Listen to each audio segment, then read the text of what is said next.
What's good, people? It is Tony the Savant. And before we get started, please like this video, share this video, hit the notification bell so you can be notified when I'm dropping content and going live on the channel. If you have not already joined the fam, please hit the subscribe button now as I drop content daily, go live daily, stay very busy on this platform. And last but not least, my absolute favorite part of this whole entire game, please leave y'all thoughts and opinions in the comment section, as I'm always interested and intrigued to hear what you all have to say about these topics that we discuss.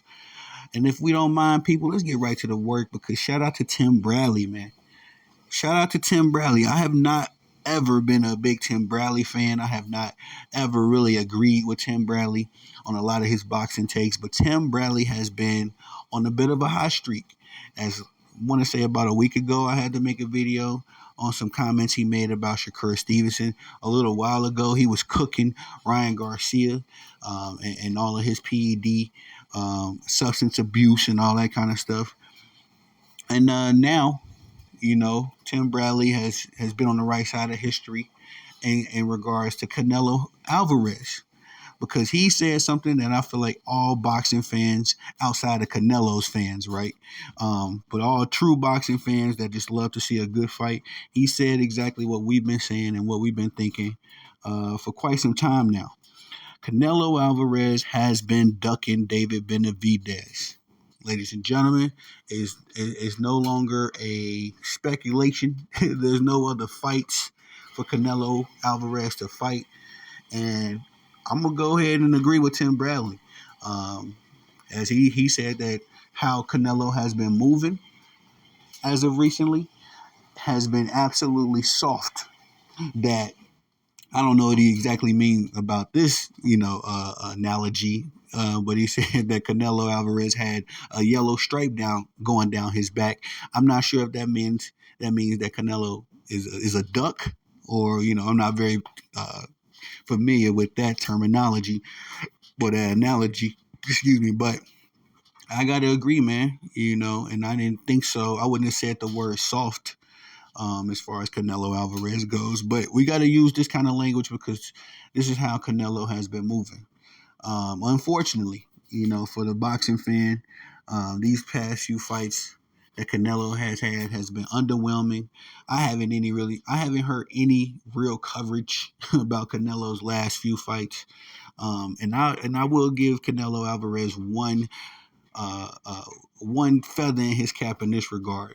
It's because of Canelo Alvarez and partially Jermell Charlo that I was able to find bootleg gang.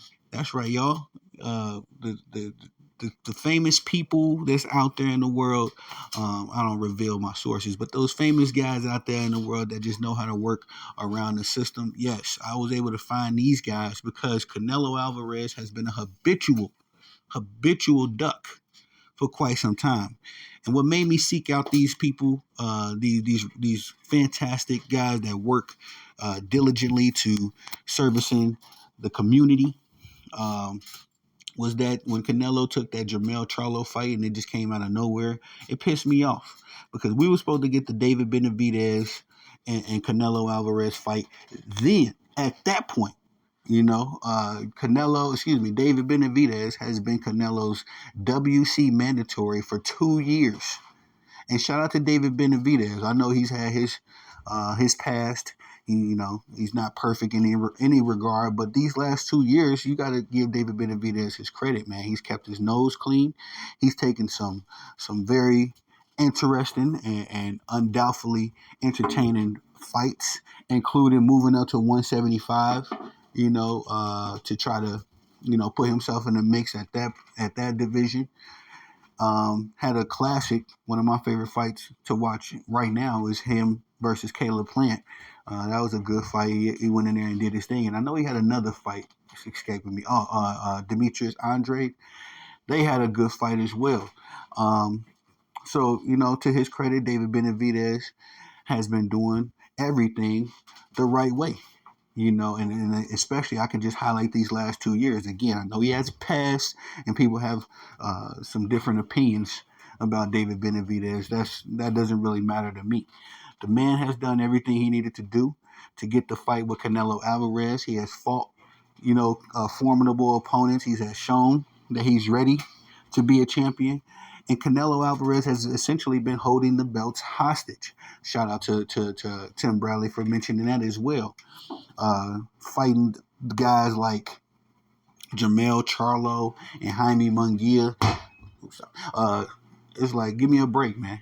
Give me a break. These two dudes are smaller guys, coming from 154. And albeit, yes, they were undefeated and all that good stuff when they faced Canelo, these are not the fights that we asked for. Again, shout out to Bootleg Gang for providing the links, because I'm not going to buy another Canelo fight until he fight David Benavidez. I'm respectfully, as a Canelo fan, I'm tired of this diva stuff. Now, people have a mixed opinion as far as Canelo has deserved to move like this. People are saying that Canelo is in his Money Mayweather era, to the point where he's taking fights on a business note. But get out of here with that, man. I'm tired of these divas calling themselves boxers. At the end of the day, y'all are the modern day gladiators, modern day warriors. Respectfully, we don't care about the business side for y'all. I'm gonna be honest. I'm not saying it in the sense that I don't want Canelo to take care of himself, his family, blase, blase. I'm saying in the sense of, no, if you're talking about taking care of your money, ain't no money. I don't think there's no fight that's gonna give Canelo Alvarez more money than the David Benavidez fight. I know that for sure. Because if it's the David Benavidez fight, everybody pulling up. I'm buying that pay-per-view. I know everybody within my social circle is going to buy that pay-per-view. But if Canelo ends up fighting Chris Eubanks or Berlinger, like he's been talking about, well, I ain't going to say he's been necessarily talking about, but there's been rumors out there that Canelo is going to fight, let me not get this dude's name wrong.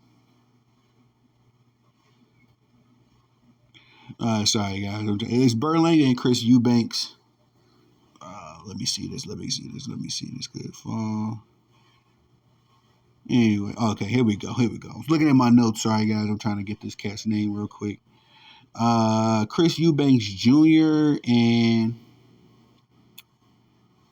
Berlinger. Come on, man. What's this dude's name? Edgar Berlinger. That's right. I knew this cat. I'm familiar with him, but I'm not. Couldn't remember his name for nothing. But Edgar Berlinger, and Chris Eubanks Jr.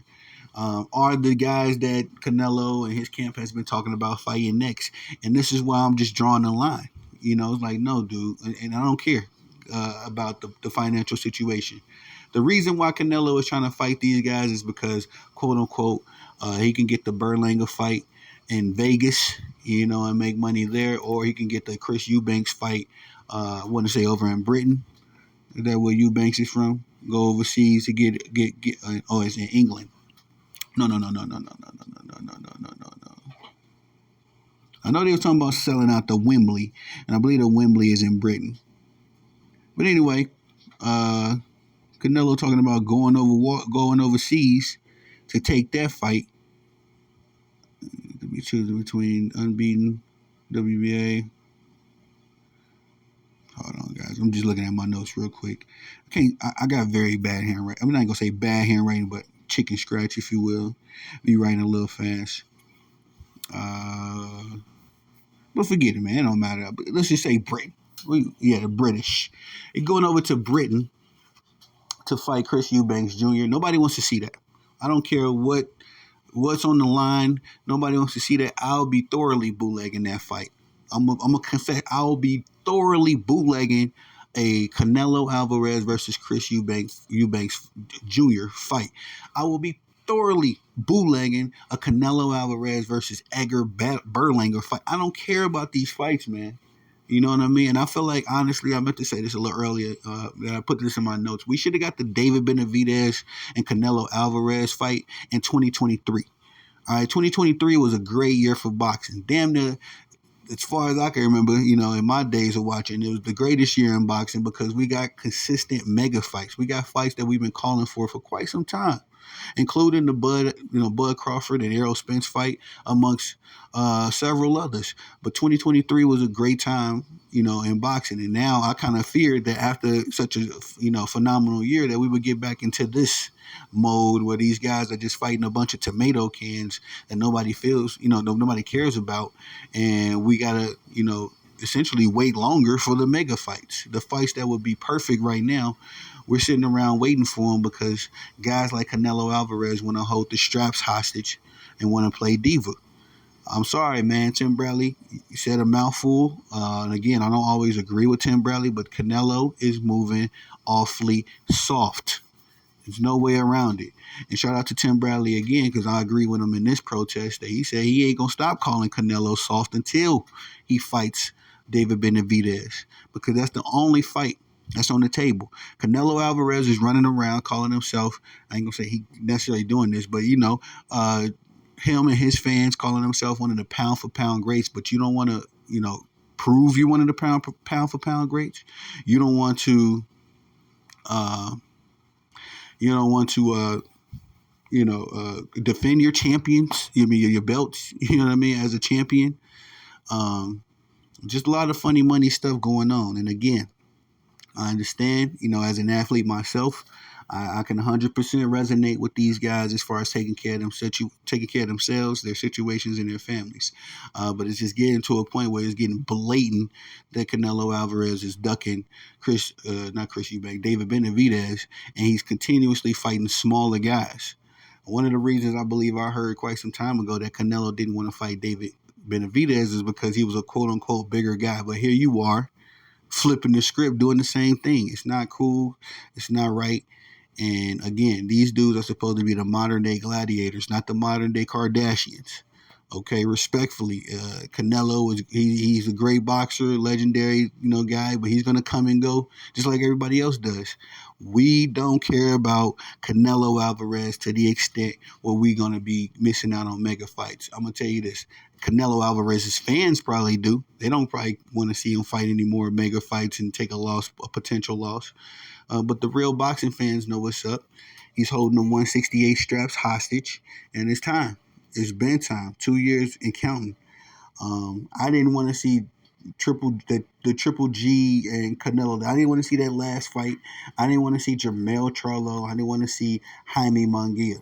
And I'm gonna be frank with y'all. I bootlegged the Triple G fight. I bootlegged the Charlo fight. I didn't even watch the Jaime Munguia fight, because I'm tired of these predictable outcomes when it comes to boxing. That's my number one qualm. These predictable outcomes. When Tank Davis fought Frank Martin, that was predictable. When Shakur fought David Avenesian, that was predictable. I want to see these dudes fight fights where the outcome is not predictable. That we don't know what's going to happen. Come the sixth round, everybody's still biting their nails. And that's why I said shout out to the Bud Crawford and Errol Spence, because that was really the only fight, in recent memory, outside of maybe Tyson Fury and Orlando Usyk, that, the outcome was not predictable. It wasn't foregone. And I'm tired of Canelo fighting these predictable outcome fights. With David Benavidez, naturally, that's going to be more of a 50-50, fight. And if Canelo is truly better than him, then get him out of the way, like you're doing all of these tomato cans. But again, and I know Canelo has a very big fan base and all that kind of stuff. If Canelo wants to go fight in Britain, he can sell out. If he want to fight in Vegas, he can sell out, and he ain't got to fight nobody. It don't have to be another formidable opponent on the other end. At this point, I believe Canelo can get away with what the scam, the Money Mayweather scam, I'll call it, that he's been running, and that's just essentially fighting with cherry picking your fights and fighting fights with predictable outcomes. But man, like I say, it's always good to hear the pros say the same things the fans are saying, because we're not, of course, we're not privy to the information that Tim Bradley has. We don't have his resources, his connects, his networks. But for him to deduce this whole Canelo situation down to the same things that we're saying, it's just one and one makes two at this point. David Benavidez and Canelo Alvarez need to have a fight, get it over with. Canelo needs to stop holding the 168 division hostage, and we need to move forward, man. The whole boxing culture needs to move forward, man. Between a lot of these dudes and these fights that they're cherry picking, they're holding up boxing culture. You know what I mean? Errol Spence and Bud Crawford, Brought up that fight, two of my favorite fighters. But the fact of the matter that they held up the welterweight division for so long, that we're not going to be able to enjoy Jerron Boots Ennis come up in the welterweight division. Jerron Boots Ennis is already 27, 28. You know what I mean? He'll be entering his prime, and this is probably around the time he should be moving up. You know, to be frank, he should be moving up to 154. He should have got all of his welterweight days in between, my opinion, 25, 26, 27. You know, got us a couple welterweight matches, and then, you know, he should be going up to 154 at this point. But all in all, you know, shout out to Tim Bradley again for calling it like it is. Once again, Tim Bradley has been on a hot streak these last few months with his boxing takes. I'm not always in agreement with Tim Bradley, but he's hitting the nail on the head with this one. Canelo, you look soft out here, my boy. Stop dodging and ducking and get these fights out the way. But that's all I got for y'all on this one. Please like this video, share this video, hit the notification bell so you can be notified when I'm dropping content on the channel. As well, subscribe so you can join the fam so you don't miss out as I drop content daily, drop videos daily. And last but not least, my favorite part is that comment section, man. I've said this before, I'll say it again. Don't feel discouraged if I don't get to your comment as soon as you commented or something. Sometimes I'm able to do that, sometimes I'm not. But what I do, I end my nights with a prayer. You know, kiss the family, the kids on the forehead, kiss the wife, and then once everybody's asleep, pop. You know, I go down through these comment sections and I get busy then. So leave your comments. And I've had some people get on to me about not, getting to their comments. I just want to give a disclaimer. If I don't get to your comment, trust and believe I'm answering somebody else's comments, and I'm definitely coming through to chop it up with you. But sorry about that long soliloquy. Nonetheless, please leave your thoughts and opinions down there. Let's get busy, man. I thank y'all for the love and support. It is Tony the Savant. Peace.